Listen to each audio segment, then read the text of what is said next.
We're live again. Yes, sir. Great. All right. Without a rate, decentralized blockchains hold the harvest. All right. Let's switch here.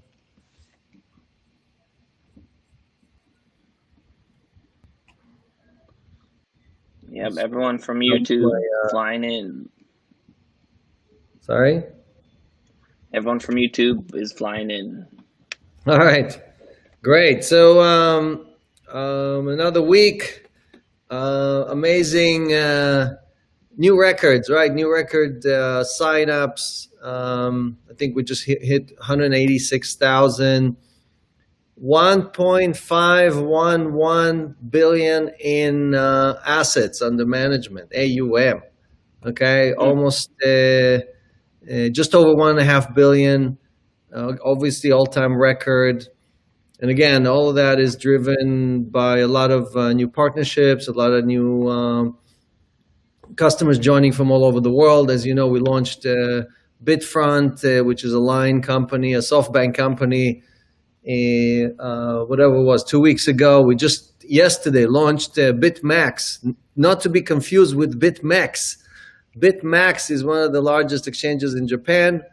Again, owned by Line/SoftBank.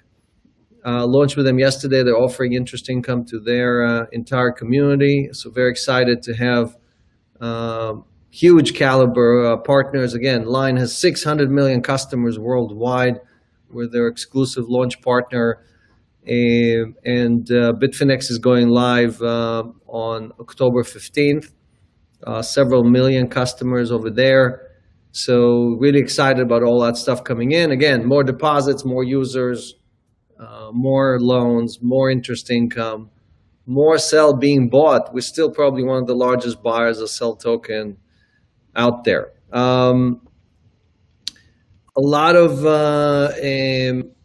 chatter on Twitter and other places, both positives and negative. We'll get into a little bit into that, but I wanted to talk a little bit about the United States of America. Let's talk about the US. Obviously, if you watch the debates, if you watched all this chaos that's going on with trying to get the politicians to agree with each other, try to get them to help you to get some of these, checks, payment checks going in your direction, so you could basically make it through Corona, make it through this major unemployment wave. All these things are really, really not helpful for the average American. And if you look at the bigger picture, right? I mean, there's 7.5 billion people in the world. Only 3.5% of them are Americans. But most of the people around the world look at Americans and say, look how rich this country is. Look how powerful this country is. But in reality, we are the guys that spend the most in the world, not the guys that save the most in the world, right? Americans spend a lot of money they don't have. The average American person has 4 or 5 credit cards, and most of them are maxed out. And we invented a dozen different holidays to convince, again, these are corporate companies convincing you to spend money you don't have, putting you under stress on Valentine's Day and on New Year's and on Christmas Day, and you name it. You name the name of the holiday, you have to go and buy stuff, and normally you'll put it on your credit card and you'll pay 24% in interest, borrowing money from the future, money you don't have, which great, it drives the economy and everything else. But if you look at your own balance sheet, if you look at your savings account, it's empty, always running on empty, because all of us are spending much more than we have, right? So when you are borrowing from that future, right, and you bringing 20 gifts for Christmas home, you always have to think about that. If you just took 1 or 2 or 5 of these gifts and you didn't buy them, and you made that deposit in the future. That money that you saved, that you did not spend, is going to work for you for the rest of its life, right? So it's going to work for you tomorrow, the next day, on Tuesday night. It's still going to work for you. But if you spent it, then you are working for that interest that they charge you on your credit card. You are the slave to the bank. You are the slave to the party that lent you that money, effectively borrowing from the future, reaching out to the future, spending money you don't have today just to keep up with the Joneses, or to thinking that, okay, if I just put a few more presents on the table, everybody's going to be happier this holidays, right? So this pressure of providing all this stuff, having the latest car, a bigger house, a second car, a third car, paying for our kids' college tuition, all that stuff is pressure we all put on ourselves because somebody told us that's the standard. Almost anywhere in the world, this concept that you have to pay everything for your kids does not exist. It's only an American invention, where we, the parents, the helicopter parents, hovering over our kids, promise them that they don't have anything, we're going to take care of all their needs forever, right? Is that really a good thing? And I have 6 of them, so I'm talking from experience. It's not like I'm a bachelor who doesn't have any kids giving you advice on how to raise your kids. So my point is just that you need a balance. It's not about not doing anything for the holidays, but it's definitely about not overdoing it, especially during Corona, especially during these times of uncertainty. Because when you overdo it, again, you're just putting more and more bricks on your back, and you're making it harder and harder for yourself to reach those goals of retirement or of financial independence. So let me share just a few screens here just to share with you some numbers from the actual. And again, you can go to the website. This is Wolf Street, but the data is available from anywhere, right? Consumer debt, right? Look at the consumer debt, just skyrocketing to over $4 trillion. You can see we thought 2008 was bad. Look what we've done since 2008, right? I mean, we just basically borrowed from the future. This is people borrowing. This is not the government. I'll show you the government in a second. But this is just people borrowing, taking more and more money from the future, thinking they can just pay it off because they feel rich, because they have a stock or something else that went up in value. And all that right? debt acts, right, is like a tax on future income. It reduces the amount that they have going forward. Right, and remember, again, all these things charge interest, and you have to pay tremendous amount of interest on all these assets. Again, student loans, you can see just astronomical numbers, right? $1.6 trillion, all-time highs of people effectively taking student loans, hoping that this or that degree is going to help them earn more money. And the reality is that, unfortunately, a lot of this education is very, very expensive. And again, during COVID, no one cares how many degrees you have. It's hard to get a job, and it's hard to pay back all of these loans in any reasonable way, right? So no matter what category you're looking at, you will see that we are just skyrocketing, all-time high, right? Consumer credit card debt, right? Again, all-time high total debt and all-time high the interest you pay, how much you pay for that, is also at all-time highs, right? Auto loans, right? I mean, just crazy. It used to be 800 billion in the last recession. We peaked at 800 billion. Now it's $1.2 trillion worth of debt that just have to do with vehicles, and people are paying crazy rates to be able to afford a newer vehicle that normally they wouldn't be able to afford, because basically they're getting it with zero down and so on. So all these things are things that tell you that we Americans are all living, on borrowed times. We're living on borrowed money, and the ones of us who change our behaviors, the one of us who will save enough for the future while everybody else is partying, are going to do well when the music stops, right? And again, I'm not asking you to take 100% of your spend and put it all in savings, but you should be able to spend 10 to 20% of your income and generate, generate returns on it, which eventually will be enough to pay for all your bills, right? That's financial independence. So let's look at the banks for a second, right? So the top 15 banks in the United States, you can see the top 5 here. I always beat up on the banks, telling you how they have something like $9 trillion in deposits. 9 trillion, right? So imagine all these banks have issued hundreds of billions of dollars or trillions of dollars worth of loans against these deposits, right? And these loans are issued to real estate developers, they're issued to international commerce, they're issued to corporations. None of these companies, almost none of these companies are doing well, right?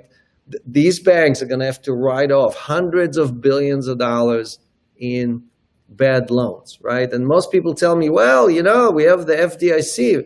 The FDIC is the Federal Deposit Insurance Corporation, right? That's going to definitely solve all of our problems, right? Well, let's look at the FDIC, right? Because basically the FDIC is like an insurance company that never pays, right? What is the FDIC? The FDIC is an insurance organization that really helps us, supposed to bail out any bank that gets in trouble. Okay, so the FDIC risk, right? Total, because the banks aren't safe by their own actions; they're safe by government backing. Right. So the government created the FDIC and basically said, look, we're not going to bail you out every year. Okay, so let's create this insurance company. You the banks, right? There's 5,000. You see, there's like 5,000 banks that are members of the FDIC, and each bank every year pays a little bit of money, right, to be insured by the FDIC. And this is a total asset. You see, they hide it in little numbers all the way at the bottom of the page of how much they have in assets. 115 billion, let's round it up. 115 billion that is supposed to insure 5,000 banks that have 10 trillion in assets. So imagine again, when these guys they've issued trillions of dollars worth of loans. If you have trillions of dollars worth of loans, and many of them are for these buildings and all kind of other companies that are just not going to do well during Corona. You know that if I am a bank and I lent you money to build a hotel, and now the hotel is sitting empty, I cannot pay that mortgage. I cannot pay that loan. That 115 billion is going to disappear like in a second. One bank, one of these top 10 or 15 banks going out of business is going to be 10 times more than what the entire FDIC has on deposit. That's why every time in history where we needed a bailout, we did not use the FDIC. The FDIC has never paid any American for their deposits. The government. Why is it when I go to the bank and they've got that little? Let me say the punchline. You stopped me right at the punchline. The punchline is every time that we needed a bailout, you, the taxpayer, paid for the bailout, not the FDIC. 2008, 1989, 1970, all of these instances where the banks got in trouble, there was never enough money at the FDIC to do any of these things. So the point is that we are, and I've said this 2 or 3 AMAs ago, I told you, we're going to have to bail out all the major banks all over again by the time we're done with Corona, because all these banks have issued thousands of bad loans. And there is no moral hazard. There is no stopgap. And we're going to have to go back and print more money and bail out all these institutions. And all these people who tell me, oh, Alex, I can't trust you. You don't have FDIC insurance. The FDIC insurance doesn't do anything for you either. You just think there's a beautiful label at the entrance to your bank. And when you look at it, you say, oh, the FDIC insured. I feel so much better, right? So the reality is that FDIC has never paid you, an American citizen, $1 in distributions. And we're going to have to, this time when we bail out the banks, we're talking about trillions of dollars. 2008, we spent about $860 billion. That was nothing. That was like just the trial for what's going to happen now. Trillions of dollars of bailout. So again, if you're in dollars, if all your assets are in dollars, and you're bailing out all these institutions all that means more and more inflation and more assets being printed. So Zach, what were you saying? I was saying that every time you go to the bank, you see that little card or little sticker that makes you feel safe. Oh, this bank is FDIC insured. But at the end of the day, it really doesn't mean anything. Yeah, that's right. But it does look for most people. They think that it is real insurance. They think that it is going to do what it's supposed to do. Sorry. Wow. Bless you. Thank you. But the reality is that it doesn't do any of that stuff. So I wanted to show you the slide because this slide shows you not just how much the US is printing, right? The blue area is the Federal Reserve. So this blue area is what we're printing. But it also shows you what the Chinese and the Japanese and the Europeans are printing, right? And you can see, again, we had a big spike in 2008, right after that recession. You can see everybody started printing, and then the party went just crazy, right? I mean, we went from $4.5 trillion worth of this like assets in the reserves on the balance sheet of these central banks to over $20 trillion today, right? And all of that is inflation of money. Again, it is a debasement of money. Remember that slide I showed you in the last AMA, where if you put it against the gold, right? If gold is your kind of like baseline, all of these currencies, fiat currencies, lost 70, 80, 90% of their value against gold or against hard assets, right? So, and that's why, again, when you save, you cannot save in terms of bonds or stocks or CDs or anything like that, right? You have to escape completely the colossal, misfortune that we're about to be hit with all of this new money. This is not ending. It's not like, okay, now it's going to start going down because of Corona. Because of Corona, it's going to go to 50 billion, trillion with a T, trillion. Again, 50 with 12 zeros behind it, right? So all these things, again, all this information is publicly available. This is not stuff that I created. Go to the website. These are all institutions that do this kind of research. And if you don't like this one, go look at somewhere else. For all these things, you're going to find out that the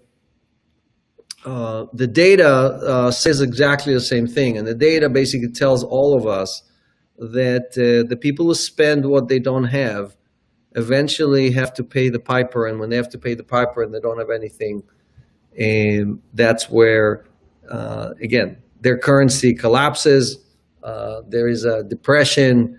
Now, again, we avoided that several times, and many pundits on TV will tell you this time is not going to be different. We're just going to reflate ourselves out of trouble. What does it mean to reflate? Print more money, right? The solution to any problem. You have Corona, print more money. You have a deficit, print more money.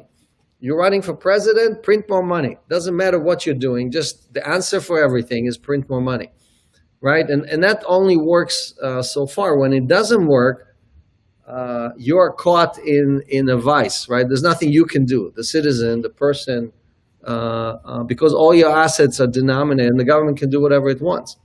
And just look around the world and see what governments have done to their people. And just recently, look at Turkey, look at Venezuela, look at Argentina. People woke up and overnight, all their savings, everything they had was cut by 50% or was locked up for 10 years. Or stuff like that. So all these things are things that, again, we try to help you protect yourself from, but you do need to change your behavior, right? You need to save more. You need to spend less. You need to go into non-correlated assets. It doesn't matter if you do it with Celsius or you do it with someone else. The point is that unless you take that action, and you take that action every month, right? These are hard things to do, right? Because you're looking at your kids and you're saying, of course I'm going to buy you this Lego set, right? How can I say no to my kid? But by buying that Lego set, if the Lego set costs $100, that is $100 that will not work for you for 20 years. That $100 could be $100,000 in 20 years if it earned interest and if it increased in value because you put it into Bitcoin or you put it into gold or you put it into anything else, right? You will never be able to sell that Lego set for $50, right? No one's going to buy it from you. So all of these assets that you're accumulating are instantly losing their value. You bought a car, the day you drove it out of the dealership, it's already lost 20% of its value. Almost everything acts that way. You bought a handbag, beautiful handbag for your wife, it's worth half instantly. Try to sell it, go online, see how much you're going to get for it.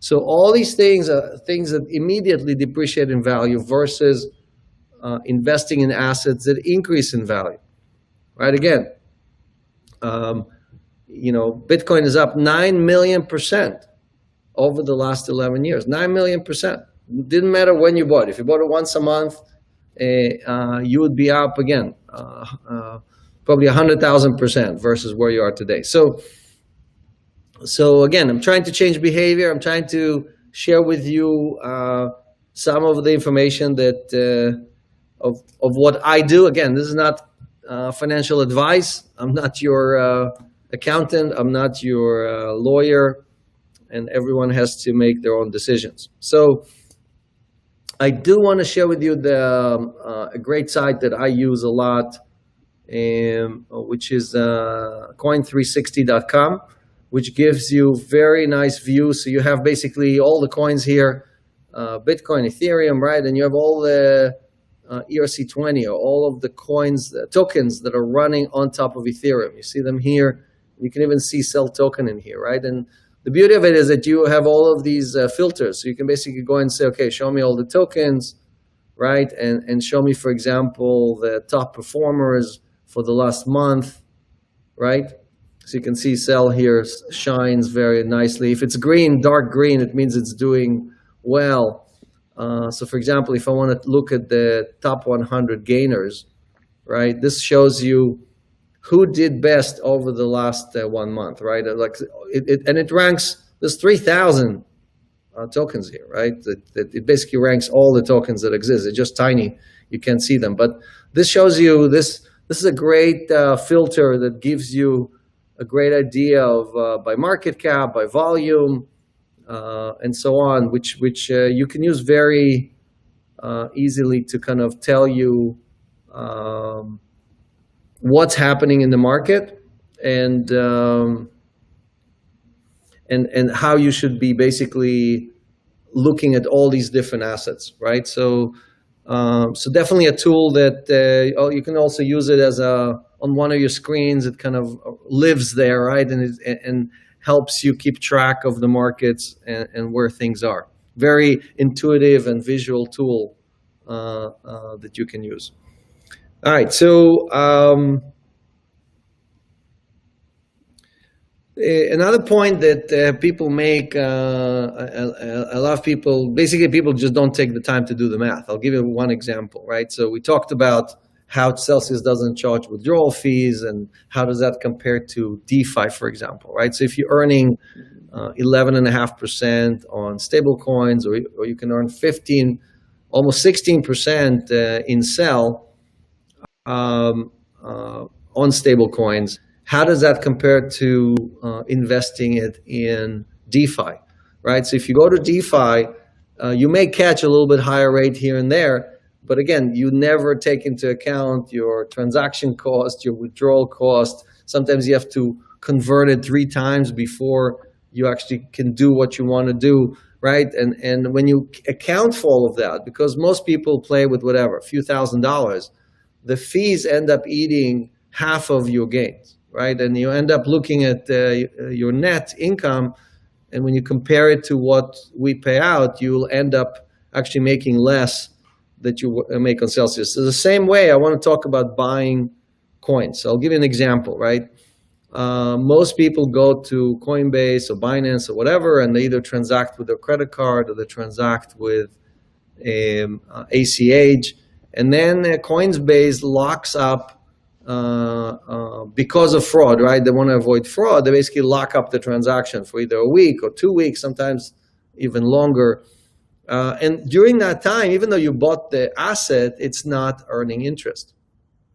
So take the same transaction in Celsius, right? We have ACH now, we have SEPA, and which is the European version of wire transfer, right? And basically, you can buy these assets. You can buy Bitcoin, Ethereum, stable coins, I think USDC, and those assets immediately start earning interest, even though, yes, they're locked up, meaning the selling party is not going to let you withdraw them and go somewhere else for fraud, but they start earning interest right away. So the Celsius charges no fees, and the fees that these providers charge us are the fees that we charge you: 0.1% for ACH and 0.5% for SEPA. These are the lowest fees you can find anywhere.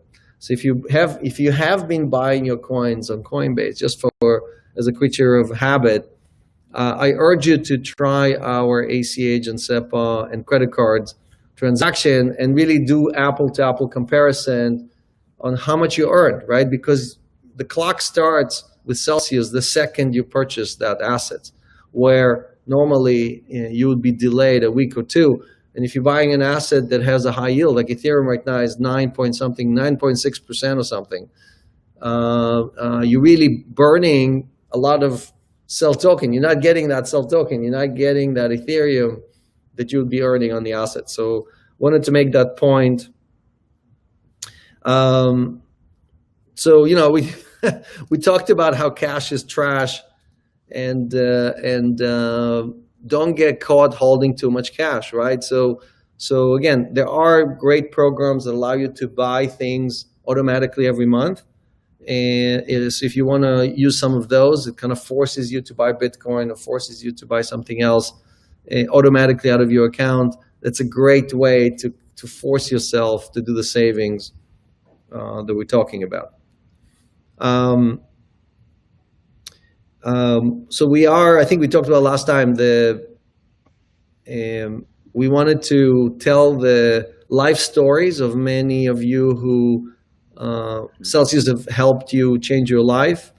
And we have a few people that volunteered. We're looking for more. We're looking for more women. We want to hear from more women who kind of use Celsius to really change their life and have a much better experience, and have, again, your money work for you versus you just working for the money. So if you want to reach out to us, again, you can email me or Zach, and we'll get your story written up. Again, you're gonna be able to also appear with us on one of these AMAs in person. So if that's something, you can check that background is not a fake Zoom background. You can go and actually, okay, let me see if it's a real tree or a fake tree, or whatever.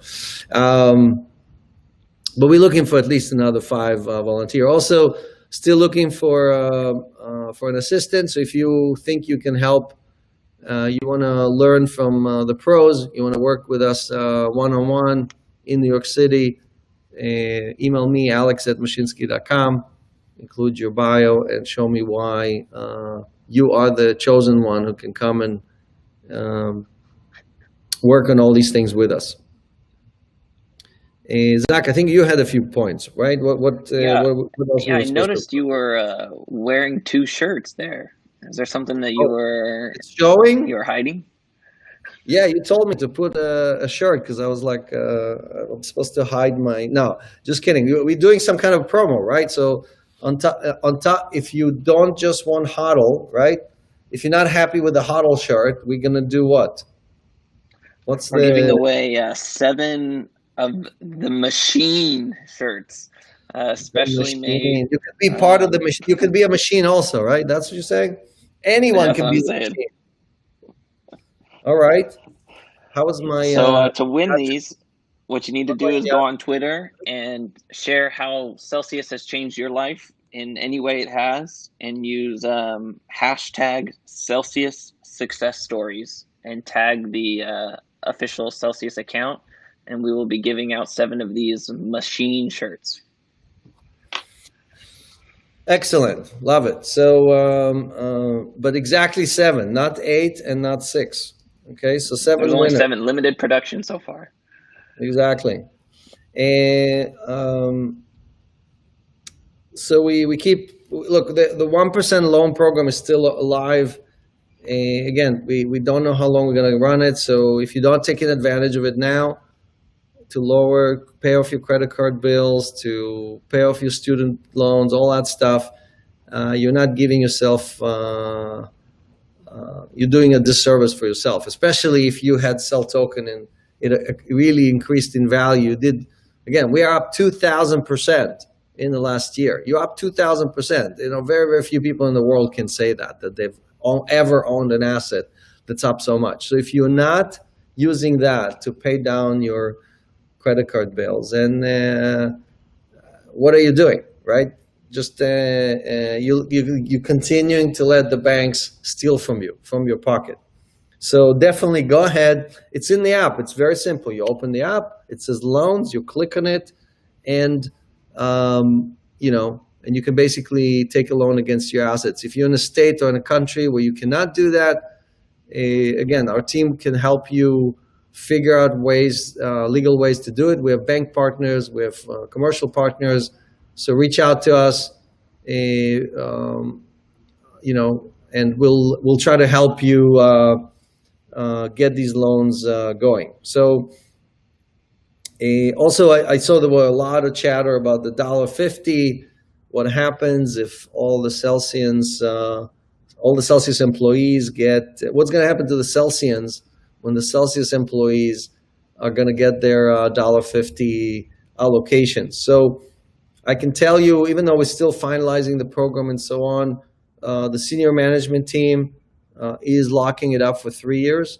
There are many people, especially on an executive team, who are going to lock it up for 2 years, and I think almost everybody, without exception. I think almost everybody out of the 100 employees we have is going to do at least a 1-year lockup. So I don't see any kind of outcome here where a day, like Cell Token goes above $1.50 for 10 days, and we allocate these tokens, and instantly it just crashes to 10 cents or 50 cents or $1 or anything like that, right? So when we say vesting, it means that we actually keep them locked in those wallets, in the Celsius wallet. So people it's not like a person says, okay, I'm locking for 2 years, and they can change their mind 2 days later, right? It's basically locked for that period of time.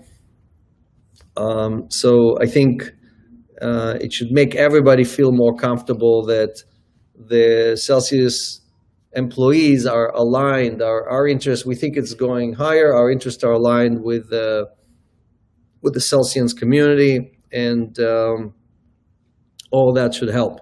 Again, if you cannot buy all the tokens you want, we have an OTC at Celsius.network. All you do is email OTC at Celsius.network. You tell them what you're interested in, and they'll either match you to another seller, or they will find tokens for you from one of the other sources and try to fill up the trade. So help you get your orders filled. Let's see what else.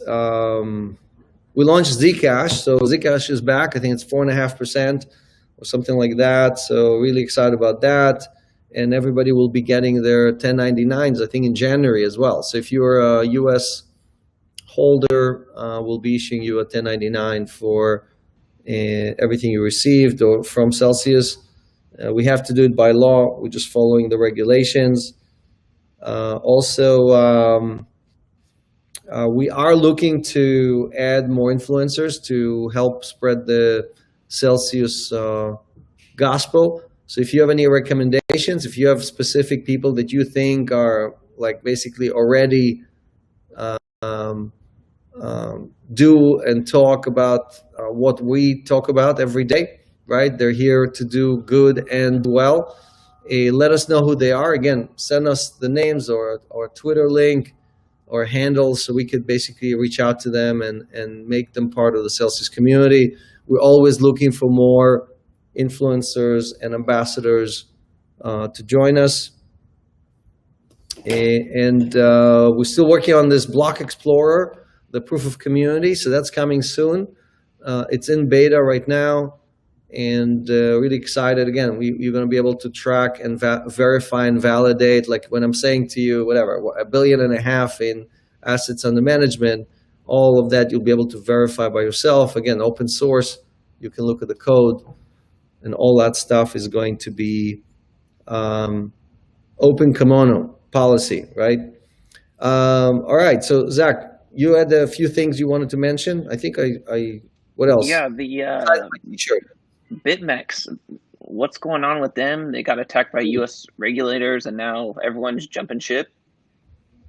Yeah, well, look, when you are, I think the U.S. regulators were pretty clear about know your customers, anti-money laundering. Again, Celsius, when we formed the company, one of the first things we did is register with FinCEN. Implement KYC for all of our customers. All of that stuff we did right away because we just didn't see any way how you do this business without staying compliant in not just in the United States, but also in every country around the world. And I think some of these players who thought the rules don't apply to them are paying for it today, right? Some got indicted, some got arrested. I think the CEO of BitMEX resigned his post. So these are all, look, it's a good thing, bad thing, right? On one side, it's good for the community that we're clearing a bunch of non-compliant players because, again, it's going to allow us to get faster to an ETF, to get institutions to participate. We remove the friction for getting into these assets, and all the hodlers in our community, right, are going to benefit from it because the value of the coins is going to go up. So we're removing one by one the obstacles for allowing a lot of other participants to join this community. But at the same time, the uncertainty, right, the who's next, right? And there's a lot of people who are like, okay, is Binance next, or is somebody else next, right? And I think Binance, for example, did open a U.S. compliant exchange. They basically said, okay, here, we're going to create this copy of Binance that is U.S. based, that's going to be fully compliant, full KYC, blah, blah, blah. So I think they're a little bit running ahead of the regulations, which is good, but many others are not. Still, there's plenty of places in the crypto world where you can just go and do this kind of stuff and still pretend like these rules don't apply to me. They're never going to catch me. They don't know who I am. Believe me, they know everything. These guys are pros. So again, none of this stuff is relevant to Celsius because we've been doing all this stuff from day one. Again, it's much harder to build 186,000 users when you are requiring everybody to answer 30 questions like we do, right, to open an account, when the competitor doesn't ask anything. But we are long-term players. So for us, this is not a problem. It's the opportunity. All right. And the last thing was, what do you think about Square announcement yesterday putting 50 million of their treasury in Bitcoin and following MicroStrategy? Are we going to see this trend pick up? So MicroStrategy was definitely a surprise, especially the size of the ticket that they wrote, like a few $100 million. I think Square, if you go to Jack Dorsey's Twitter, it just says one word: Bitcoin. So he lives, breathes, and eats Bitcoin every day. But it was great to see, obviously, Square not just talk about it, but also buy or put an allocation into crypto. I think you're definitely going to see some other corporates do that, but you're going to see that avalanche closer to when we start to see inflation, or we start to see, again, this debasement of the US dollar. Right now, even though you've seen all this printing, right, 20 to almost $22 trillion worth of printing of new money worldwide. Because everybody's printing at the same time, it's almost like, no one feels it, because effectively all the other guys are printing just as much as we are. So everybody's being debased at the same time. But when people start realizing that, okay, my milk is costing 4 times as much, going to the restaurant is costing 4 times as much, right? That's when you start feeling inflation. Today, we're still not feeling it as heavily, and because of that, I think that race to, again, buy non-correlated asset, which is what Jack did, right? He basically went and bought a non-correlated asset. He took the cash that he has in the bank and he bought a non-correlated asset. MicroStrategy they had $500 million in cash. He took all of it and bought Bitcoin with it, right? And these are some of the smartest people in the world, right? I mean, they're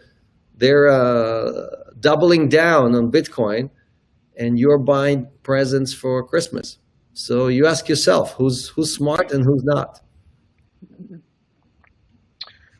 All right, and a question that came up earlier this week was, what do you think we should call cell token units?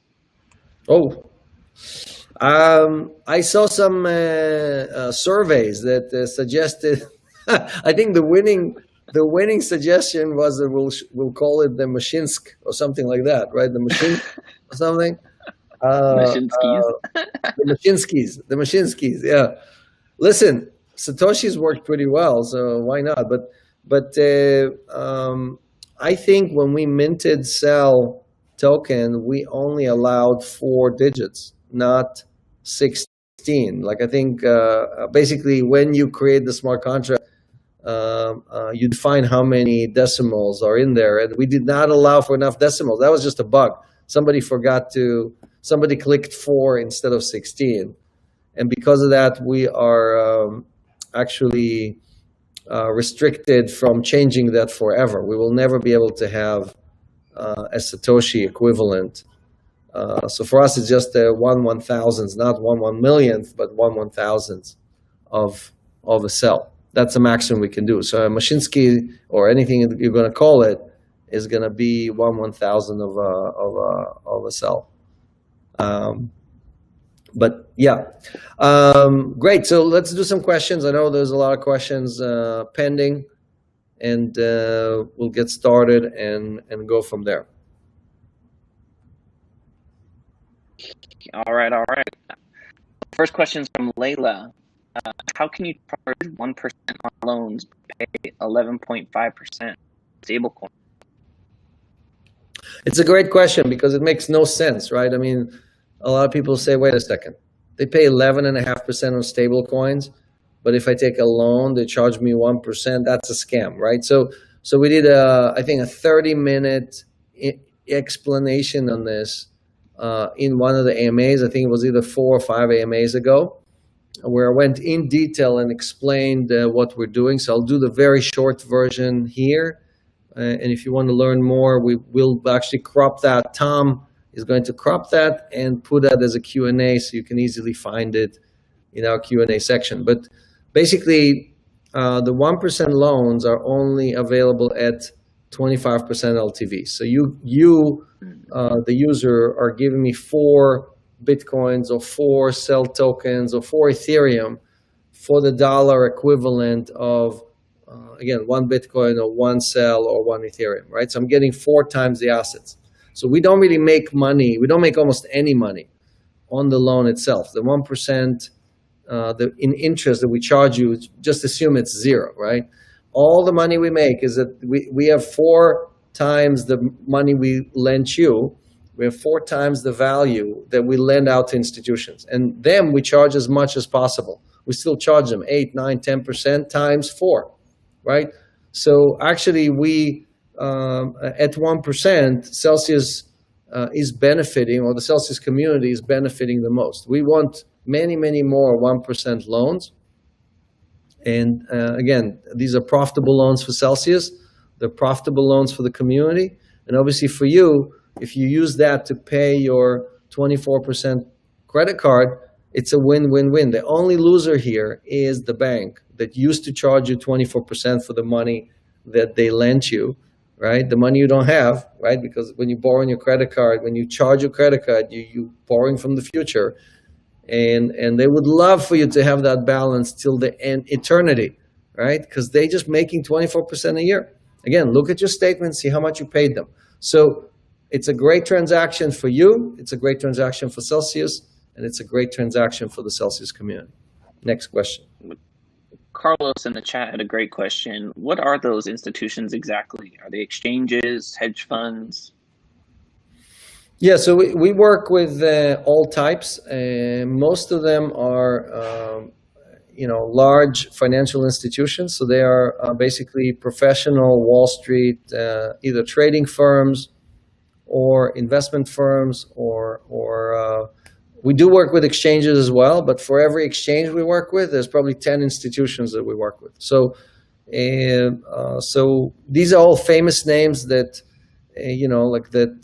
normally don't want us to mention their name, but I think I mentioned before Genesis and Galaxy Digital and few others that are people that we work with. Their business is crypto. Their business is to make money.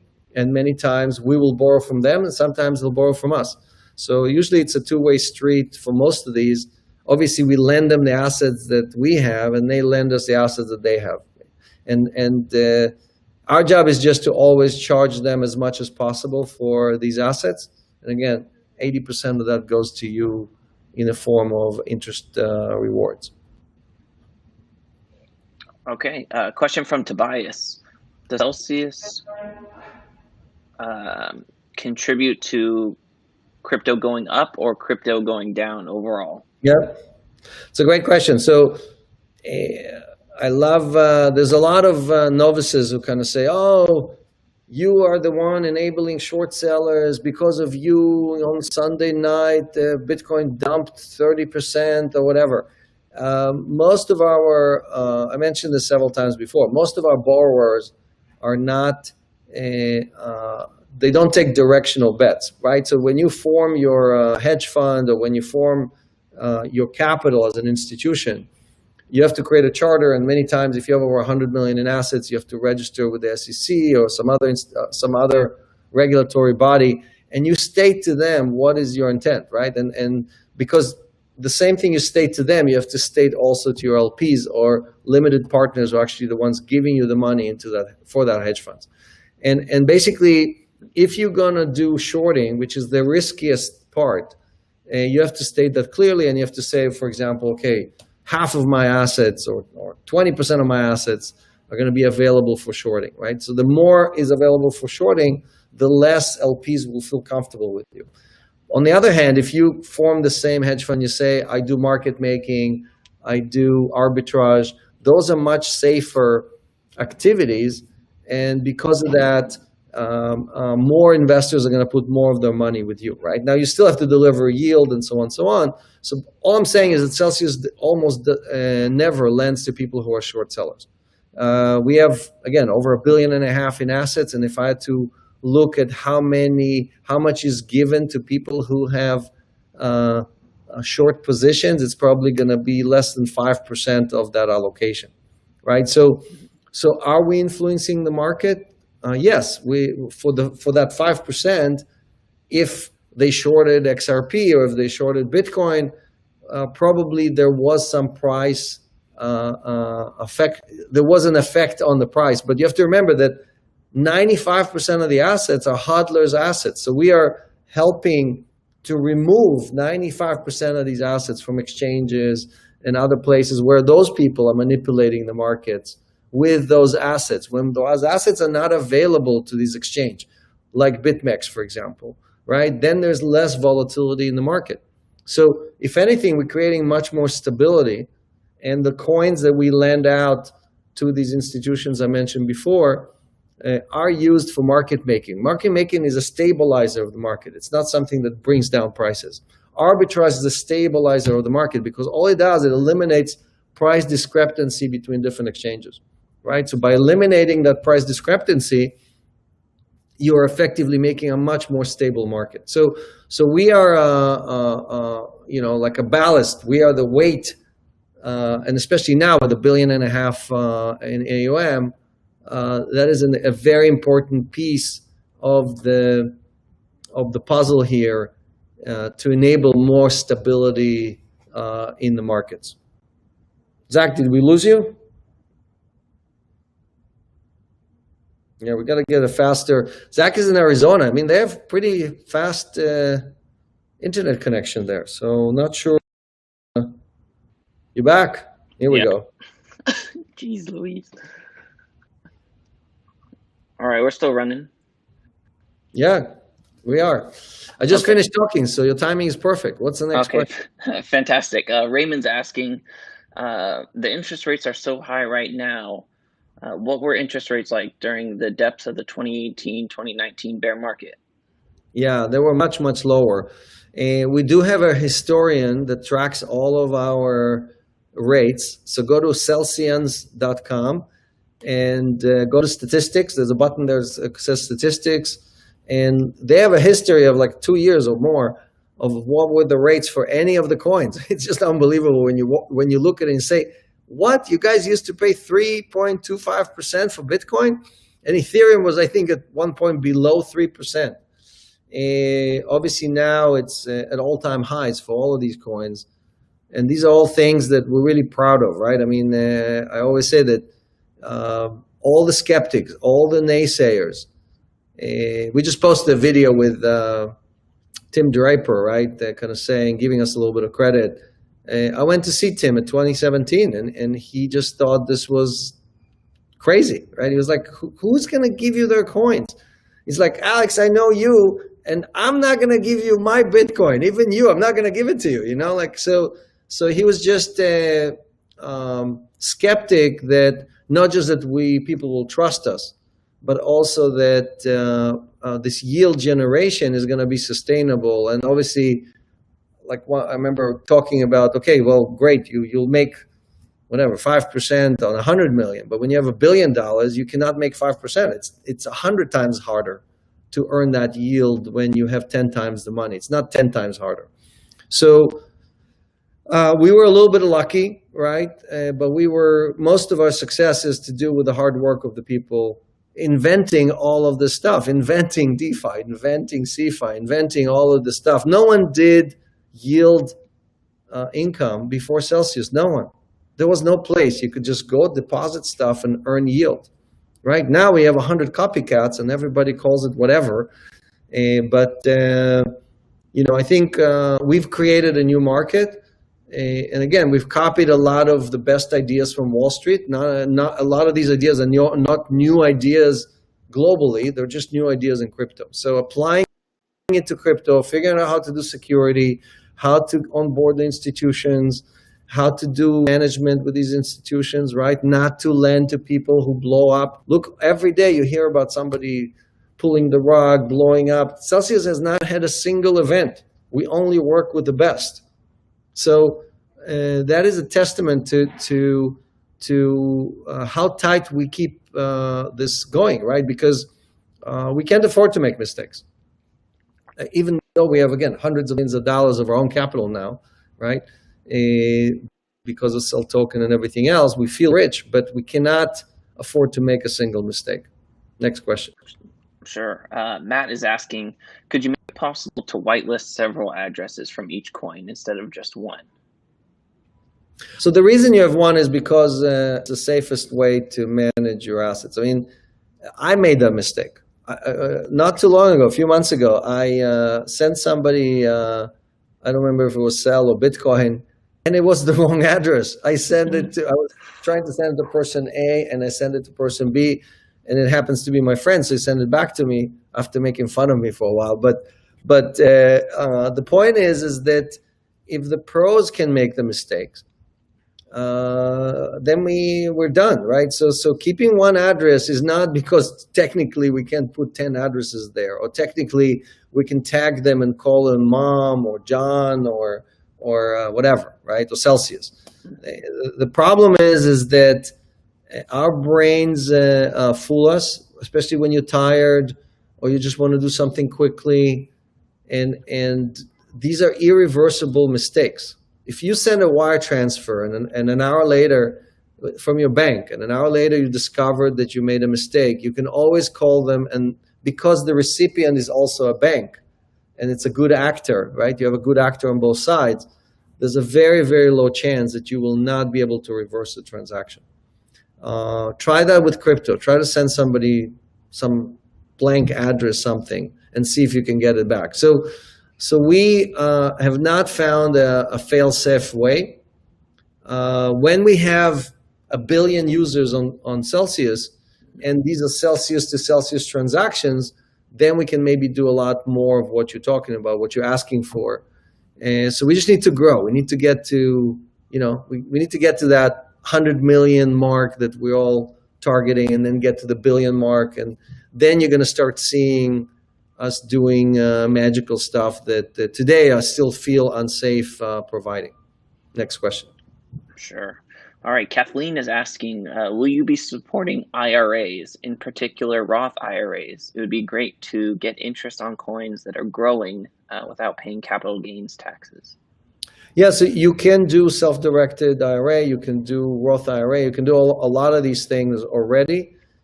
We have several vendors that we vetted, and I will be adding those to our website for you guys to benefit from. I'll also tweet them out, so you don't have to wait for the website. Because I agree with you. I think it's an excellent way. It's one of those tricks that, again, the rich people have of deferring or pushing taxes 10, 20 years into the future. But I would make a caveat that no matter who wins this election, I can assure you that in the next election, or 10 years from now, whatever, or 8 years from now, our taxes are going to go up, right? So the idea of deferring mostly had to do with not with in the future are my taxes are going to be lower. It had to do with in the future I will be older and I will have less income, and then I can use this and pay less in tax. But the way we're going with all this printing, our taxes are going to go up sooner or later, because the only way for governments actually to recover from this colossal mess that they're getting us into is going to be to tax us and our kids to infinity and beyond. So I am, even though I agree 100% with the plans, you have to ask yourself, when are you going to pay lower taxes than you're paying today? So I would balance, depending, each person has their own financial situation, but I am paying taxes right now. I'm paying as much tax as I can because I have long-term capital gains and a lot of this stuff. So I feel that doing it now is probably the better way, instead of waiting for the next election or the election after that and hoping that are going to lower taxes even more. So a lot of consideration. Again, not financial advice. I'm just sharing with you my thinking. I mean, I had to sell some cell tokens because of that. So it's not like I'm loving it. It's just that I don't see any way where we come out of this. Just the United States, $27 trillion in debt, plus $120 trillion in unfunded liabilities. Okay, God doesn't have that much money. So just, I'm very, very worried. And again, the bank's going to have to be bailed out. That's another 10 or 20 trillion. I mean, it doesn't end.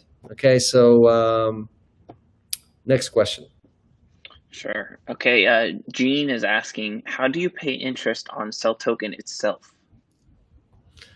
I'll give you a trick. You can earn right now something like 50 or 60% on Cell, right? Go to Uniswap. There's two pairs there. There's a pair ETH Cell, and there's a pair USDT Cell, I think, or USDC Cell.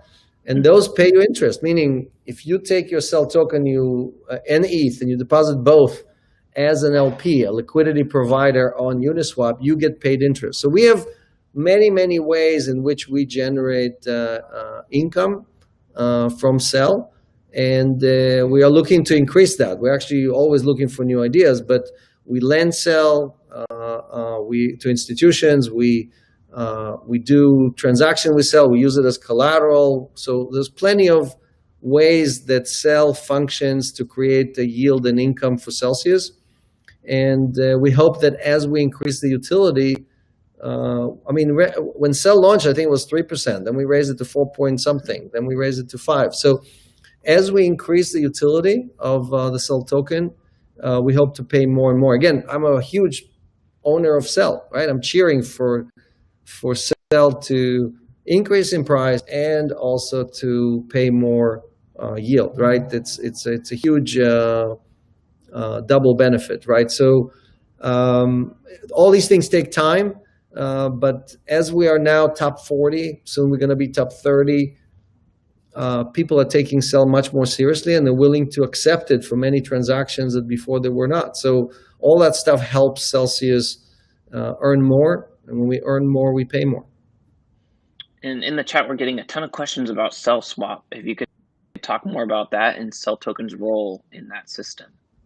So we're not the we didn't launch. It's not Celsius launching Cell Swap. Cell Swap is effectively like a community effort, and so anyone can basically launch a smart contract. You can call it Cell John, or you can call it Cell Sushi. I don't know, whatever, right? So the issue is not about launching it. The issue is creating, convincing the community that this project is good for the community and it's good for Cell holders, right? So the main idea behind Cell Swap is that no matter what you do, you either go into Cell, meaning you convert ETH into Cell, or you're converting Cell into something else, right? So it's not so much about I want to convert ETH to USDT and I'm going to go through Cell to do that, right? That's not so beneficial. But if you want to basically take some of your Cell and convert it into ETH because you think ETH is going up, but when the transaction is done, you want to go back into Cell, that is a perfect scenario for Cell Swap, right? Where your base currency or your base token is Cell, right? Because you don't want to be in Bitcoin or you don't want to be in something else. You constantly, most of the time, want to be in Cell. So we are happy to support it. We might provide liquidity, just like we are providing liquidity for Uniswap. We will probably provide liquidity for Cell Swap, but we're not setting the rules. We're not, we're not the guys building it, right? So I think it's a fork, but I don't know the details. And when it comes out, again, I don't even know when it's coming out. But when it comes out, obviously it's going to need to have an audit, and it's going to take us a few months to make sure that it's legit. I mean, look, there's constant new DeFi platforms coming out where when we start digging in, we realize that okay, there's a hidden rug pull, or there's a hidden ability for these guys to give themselves extra token, like SushiSwap did, right? SushiSwap gave themselves 10% of every transaction effectively, and then the chef pulled $12 million off, right? So unless you read the code very carefully, you thought that it was just a copy of Uniswap, but it wasn't. So all these things are things we take very, very seriously. We're very proud that in the 3 years that Celsius has been around, there hasn't been a single incident where a project we included caused our users to lose money. I'm not talking about prices going up or down, but I'm just saying kind of adding something to the wallet where suddenly the founders or somebody else just disappeared or shut it down or stole the coins or whatever. And these things happen more than you can imagine. So it's not like it's easy to pick these projects. We say no to every day. I get emails every day from projects saying, add us, we'll pay you money. Some people are willing to pay us hundreds of thousands of dollars to be added to the Cell wallet, but you know that all they're going to do is hurt the community. So it's a walled garden in which we are protecting the Celsians, because I warned people in the last AMA thing, but because right now you can go on Uniswap and you think that all these projects on Uniswap are DeFi. They're not all DeFi. There are pairs there that are just sharks waiting for you to participate. They're teasing you with the teaser rate, right? Oh, come here, make 100%. And then because you have to put ETH and this other coin, they grab your money and disappear, right? So it happened several times. People trusted Uniswap, but it has nothing to do with Uniswap. Anyone, any of you watching me, can place any coin or any a pair on Uniswap. There's no restriction. There's no checking. It's the Wild West, right? So just be careful. Next question. Sure. Okay. Steven is asking, what is the difference between dollar-backed stablecoins and decentralized stablecoins? Yeah, so the main difference would be like DAI versus USDC. So USDC is a trust company that issues it, right? So it's either a Circle or Coinbase. And when you give them money, they actually go and buy treasuries with it. So your dollars are sitting in US government treasuries, which is safer than giving it to the bank. When you give it to your bank, they don't buy treasuries with it. They just give you an IOU. Citibank says, I owe you $1,000 versus Coinbase buying $1,000 worth of treasuries, right? So USDC for me, again, other people may have other opinions, but for me, USDC is a much safer financial tool than depositing money with the bank. Then you can take that USDC, give it to Celsius, for example, earn 11.5%. When you give when you mint DAI, right? So you deposit ETH, for example, and you mint DAI, even though it's considered a stable coin because it's pegged to the dollar, it is not everything I just described. It's something completely different. Yes, it's DeFi, it's beautiful. Rune should get a Nobel Prize for coming up with this thing, right? So I'm a huge fan of Maker and DAI. I've said that 100 times.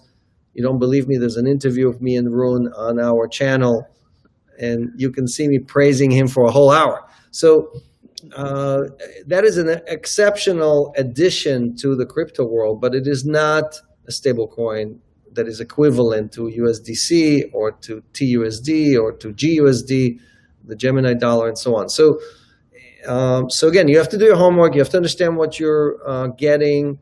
Yes, it may be paying in Celsius exactly the same rate or a little bit different rate or whatever, does not make it a US-backed stable coin. Next question. All right. Theo's asking, how large do you see the total addressable market cap for crypto institutional lending?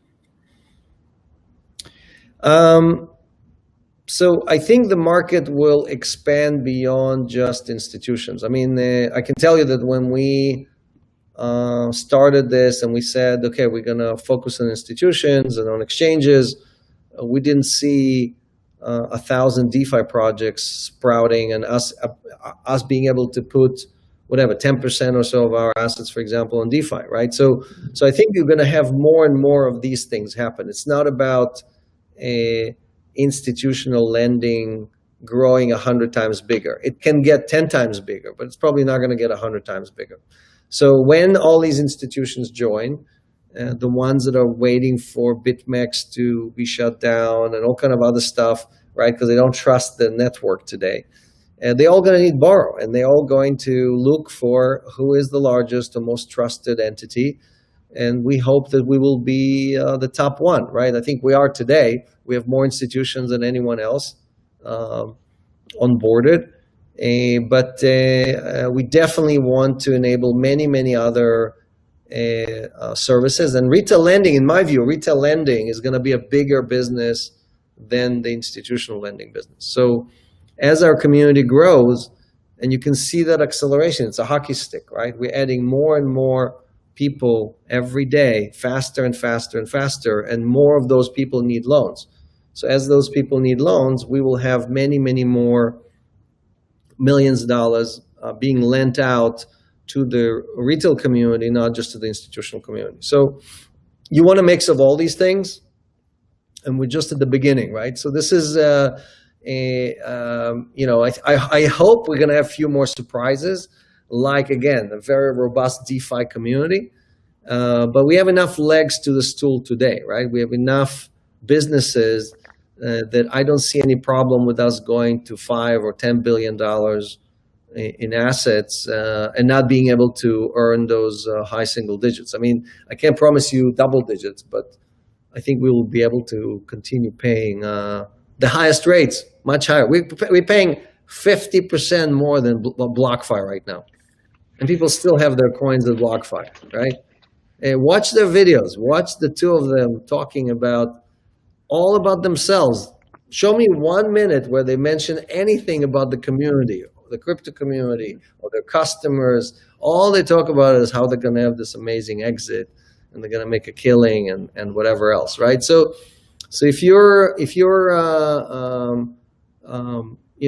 have some of your assets somewhere else, you have to think to yourself, I mean, why are you enabling these people, right? Are they here really to help you and your neighbor and your family and everybody else, or they're just here to help themselves? So, I think our success has to do with us being transparent, with us being doing everything we say, and the other guys just say they don't do, right? I mean, they hope that no one is going to find out about Celsius, right? I mean, some of these guys went out and basically paid influencers not to talk about Celsius, right? So if you're listening to, again, I'm not going to mention names. Hopefully these guys will change their ways, but there's a dozen famous people that you listen to every day who would never say the word Celsius on their podcast or on their YouTube channel, on their Twitter, right?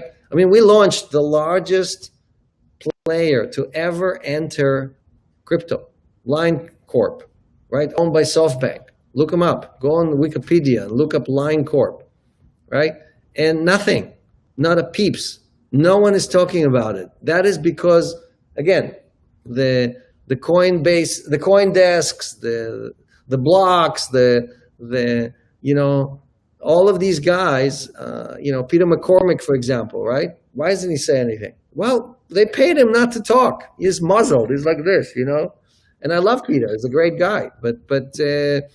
So we need you guys. We need your help to tell the community what's happening, right? To show them, hey, if giants like Bitfinex and Lion and Bitwala and Mode in the UK, and we have 2,000 partners, right? If all these people are choosing Celsius, no one is choosing anyone else. You're not going to see partners launching with Nexo, BlockFi, or whatever. Why? Why is that? Right? So if all these people are choosing Celsius, what does it say? Right? They've done their homework. They know what they're doing. These are multi-billion-dollar companies. Next question. All right. Alex Can't is stop asking. the machine, I don't care how much they pay you. Can't stop the machine. What happens to the coins I have with Celsius if one of the third parties defaults on a loan? Yeah, so first we have collateral with them, right? So the smaller the institution, the more collateral we have, right? So the riskiest scenario is, Alex, you trusted some hedge fund. They only had $10 million. They made a mistake and they got hacked or somebody stole their coins. So, well, if they're small, we have a lot of collateral, probably more than 100% collateral, right? So the chances that somebody like this will bring us down is zero, right? And we would never, if somebody has 10 million in assets, we'll lend them, I don't know, $500,000. We're not going to lend them $10 million, right? So the risk has to do with the balance sheet of the company. We work with many institutions that have billions of dollars on their balance sheet. They give us a corporate guarantee and they give us collateral, right? Those guys may be giving us only 50% collateral, but the chance that they go out of business is pretty small, right? So our risk, if any of those people default, we have to return those coins to you. So we're going to go to our treasury. We're going to buy some Bitcoin or Ethereum or whatever, XRP, whatever you had, and you'll get all your coins back. Again, let me state that. I do that every show, so let me do it again right now. Celsius can return all the coins to all of our users without using a penny from our treasury. Right? So we have all the coins available. We have not had a single default. We have not had a single institution not pay us interest or not return coins when we ask them. And again, I don't think anyone else can say those things that I just mentioned. And we're profitable. So try to ask anyone. If you have your coins with anyone else, have them say those words to you publicly. Just say, I would like you to go on a public video because this will be fraud. to say that. It would be fraud for me. I would probably go to jail if I said that and it was untrue. Okay? So this is not just something you say. Again, I live in New York State, right? In New York City. These are the toughest regulators in the world, right?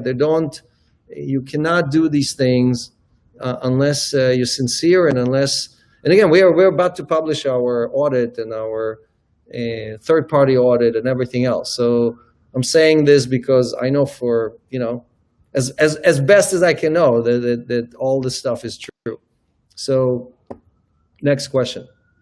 All right. James is asking, we know Alex is a superstar, but can he discuss the management team, board of directors and advisory board? What happens to Celsius if Alex can no longer manage it?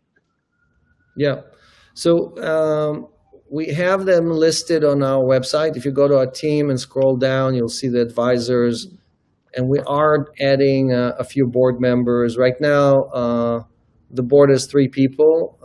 So me, Daniel, my co-founder, and another very senior person from a banker who's also very familiar to all of you in the crypto industry. And we are going to add a few more names to the board. And I agree with you. We definitely want to have governance. We want to have continuity. I ran 2 different public companies, so I know exactly what that means in public settings. So this is not, we're going to do it right? So, and we're not going to do it like this governance tokens that you see up there, which don't really mean anything, right? It's going to be structured very similar to how a public company manages succession and manages oversight and manages audit trail and everything else. Okay, question from Garrett. I can't get a clear picture of how margin calls work. Can you prove out how adding funds looks like when I do get a margin call? So when you as an individual, you have a loan with us, you get a margin call, you have 3 options. You can return some of the loans, so send us money back. You can add coins, any kind of asset, right? We support 35 assets. It doesn't have to be the coins you took. If you took a Bitcoin loan, you can deposit ETH. You can deposit sell token. Doesn't matter what you deposit. All that will be used to basically eliminate the margin call that you had. Or you can ask us to basically take some of the coins or sell some of the coins on your behalf, right? So you're saying, look, I don't have any more money. I use the money, for example, to pay my credit card. I just not going to be able to do it in time. Take 10% of my Bitcoin and liquidate it so you could basically create more, take that cash and pay down the loan and eliminate the margin call. So again, a lot of that is automated. You can do it all by yourself in the app. But if you want to talk to us, we're available basically 7 days a week. Our customer service runs, I think, 7 days a week, unlike many others. And you can talk to us. Last time when ETH was crashing, people got really nervous and so on, and we helped them, and ETH came back, and everybody was happy. But sometimes ETH doesn't come back so quickly. So you definitely want to have enough cushion so you can sleep well at night. And if you took too much in loans, you have to decide which one of those 3 options you want to use. We will always act in your best interest. We do not charge any fees. We don't have liquidation fees or termination fees or as some other people creatively called it. What do they call it? Maker calls it when you have a margin call. Oh gosh. Anyway, it's a fee. Okay, they take your money, 16%. Yum. Grab 16. So we don't have an incentive. You see, a lot of companies just make all their money on fees. So they have an incentive to liquidate you. They have an incentive, right? BitMEX charges you 20% when they liquidate you, right? So of that amount, right? So it's a lot of money. So we have never charged a single customer a single fee, right? We just don't. That's not. It goes against our. You hear the sirens now. There's proof of purchase. I'm in New York City. We always have sirens here. But my point is that we want to make sure that our interests are aligned with our customers. And by creating a business model that has 0 fees, again, BlockFi, Nexo, you name a company, I will show you 100 different ways where they charge you fees, withdrawal fees and inactivity fee and you name it, right? Origination fee, name it. They even have more fees than the banks. I mean, it's just crazy, right? So how is it that only Celsius figured out how to do this without fees? And that all starts with acting in your best interest. If you think about that way, then you see you don't need any fees. If we can generate yield, we keep 20% of that. That's plenty. I might have to lower that. We might have to keep only 15%. Next. Everyone's happy to hear about that. Gianna's asking, if I take a loan using collateral, is my platinum or top 100 status affected? No, none of your stuff is affected. The only thing you lose when you take a loan is that you are not being paid interest on the coins or tokens that you are using as collateral. So if you have, let's say, 100,000 sell, and you're taking 20,000 sell to take a loan, 80,000 sell would still earn interest, but the 20,000 that you're using as collateral will not be earning interest. That's the only kind of it's the only thing that you lose, right? You still top 200, you still platinum, you still everything, right? We are not, again, that would be just cheeky, right? Like stealing from you if we did that. So, no, we don't do that. But I'm sure one of our competitors does. Yeah, if not, they will be soon.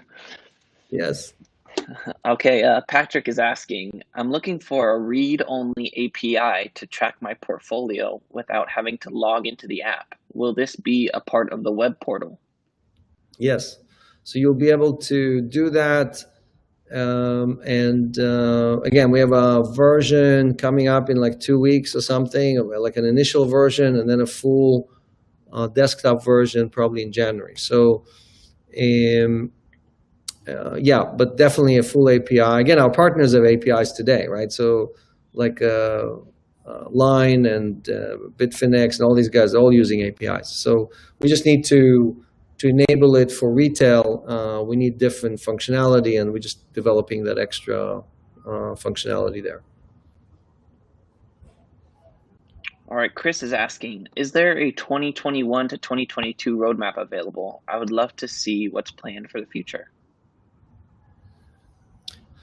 We currently don't publish it for competitive reasons. Again, most of our competitors just copy everything Celsius does, not the no fee part, but everything else. And so we decided to make their life a little bit harder and not publish all that information. We do release a new version every 2 or 4 weeks. So you'll see a lot of new stuff coming in. And again, look, a lot of the functionality is available through openers. So I'll give you an example. You are in the UK and you want your account to be in pounds and you want to link it to a bank account.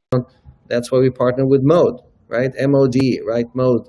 Go to the App Store, download their app. It's all in pounds, powered by Celsius, same rates, and you get a pound-based UK bank account.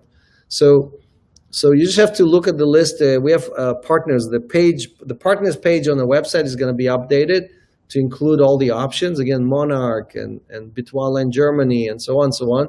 So basically, you can choose what you need. You're in Japan, you should work with BitMax, right? Not BitMax, BitMax, and so on. So because all of these partners have their own benefits. For example, Voyager, a lot of people don't know that Voyager is offering interest rates through a partnership with Celsius. So you want to trade your stocks and have crypto in the same wallet, Voyager is probably one of the best options.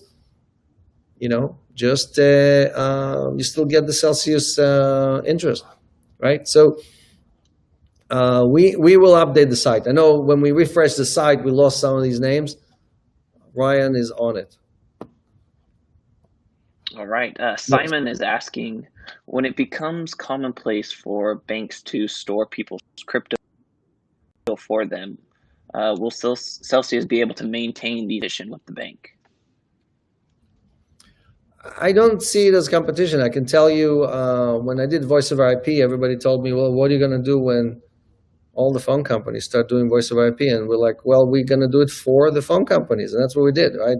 Most of my customers ended up being the phone companies. The same thing here. The banks are already talking to us, right? We have several bank partnerships.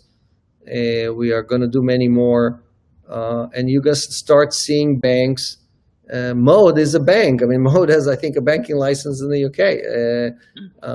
They're offering you what do you call it? A pounds-based banking account, right? So we're not. Even though I said bad things about banks, it doesn't mean that all the banks are bad. It just means that it's going to take some time for banks to move into crypto, but when they do, they're going to partner with us just like Line and Bitfinex and everybody else, because it's much easier to do that than to build all the stuff from scratch. So our rate's going to go down. Look, if banks wanted to pay you 11% on their dollars right now, they would have paid you, right? They don't need to get into crypto to pay you that. So the reason they are not paying you is because today, 99% of the US population gives them their money every month when they get paid, every 2 weeks, without requiring anything, right? So that's why they don't have to pay you anything. So we're here. Look, we forced Coinbase to pay interest. We forced Binance to pay interest. We forced all these guys to pay you interest. Now, they're not paying as much as Celsius, but how much do you think Binance would have paid you if Celsius did not exist? You tell me. Next question. All right. This is the last one from Eric.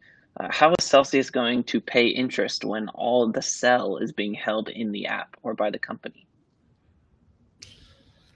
Well, I don't think all the sell is going to be held in the app. I think sooner or later people are going to start selling. I mean, today it's just crazy, right? It's like a 90-something% retention rate. You look at the wall, there's only buyers, there's very, very few sellers. So I think at a certain level, at a certain price, more sellers are going to be willing to do it, and or they're going to want to monetize or diversify or whatever. And the reason you're seeing that rocket increase in price is because Cell was mispriced for a very long period of time, right? And again, we had one big ICO seller who decided 40 cents is it and started selling. You're going to have another one, and you're going to have another one, and so on and so on. So eventually, all markets balance out. We just don't know if it's going to balance out at $1.50 or $3 or $7 or I don't know what, right? So, or at 40 cents, right? So we don't know. We can't predict these things. Our job is just to do what we do best. More users, more deposits, more loans, more interest income, and more payouts to our community. All I know is that as long as we keep that flywheel going, no one can stop Celsius. Okay, no one. I don't care how many influences you bought, or if you own this or that publication, or it doesn't matter, right? Because you cannot fool all the people all the time, and you cannot hide the news from them, and you cannot convince them that we're not acting in their best interest, right? So Celsius, our foundation is true, and it's something that, again, no one has done before. And it's only because they're all greedy. I mean, the only reason no one has done this before is because all these people are always thinking about, how do I charge more? How do I do it where I can earn more? How do I do it where I return even more to my shareholders, right? Versus, how do I do it, for the people? Again, I have a 30-year career of doing that. This is not, what is voice over IP? It's free. I wrote the patent. I never asked anyone to pay me anything for that, right? When we did the 5G and wireless in the subways here in New York, we insisted that the phone companies pay. The users pay nothing. They get it for free. Now try to do that. Try to go to the MTA and convince them to give you a franchise, right? Where you're going to get the phone companies to cough up $300 million or more. So the users of the network would get it for free. You try that. Let's see how it works for you, right? It was mission impossible. When I went to investors, they laughed at me like, what do you think? You're going to build it and they will come?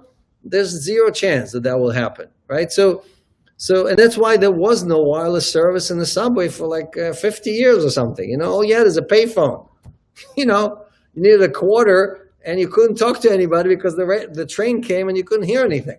So all these things, again and again and again, I did 8 companies. You can look them all up, right? They're all listed on Mashinsky.com with all the good news and the bad news.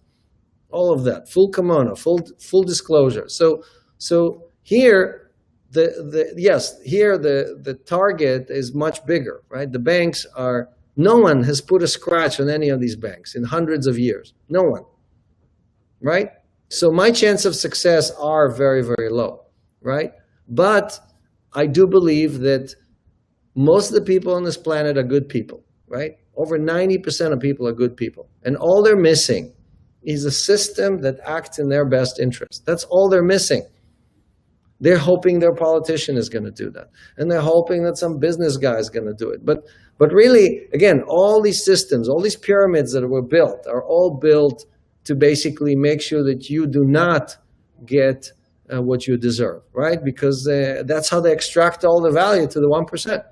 So if we create a system, if we use the blockchain to create a system that always acts in your best interest, and we all huddle up, we'll get all of our assets together and we huddle together, just like the penguins do. They survive in the South Pole, they survive minus 60 degrees, winters, right? Because they all huddle together. That's what we're doing here. We're huddling together and we're extracting the most possible out of these institutions. So that's all I want to do, and I'll keep doing it. And like I said before, I'll stop telling the truth about them when they stop telling lies about me. Have a great one. We'll see you next week. Thanks for joining, Zach. Thanks for your help in setting this up, making it all work. And we're always on Twitter, on Telegram, we now have a YouTube channel. We have a Facebook channel. You join us anywhere you want. Tell your friends. Again, we minted something like 40 millionaires, $55 million in total interest paid to date. I love it. Okay, I'm the happiest guy in the world. So see you next week and enjoy it. And we'll exit on putting our anthem back, which kind of says it all,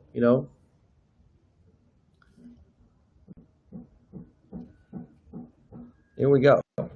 Get your machine t-shirts, post those videos on Twitter. Hashtag selfie and success stories. Win one of the 7 shirts. Yeah. All right, thank you, everybody. Decentralized, man. Decentralized. Take care.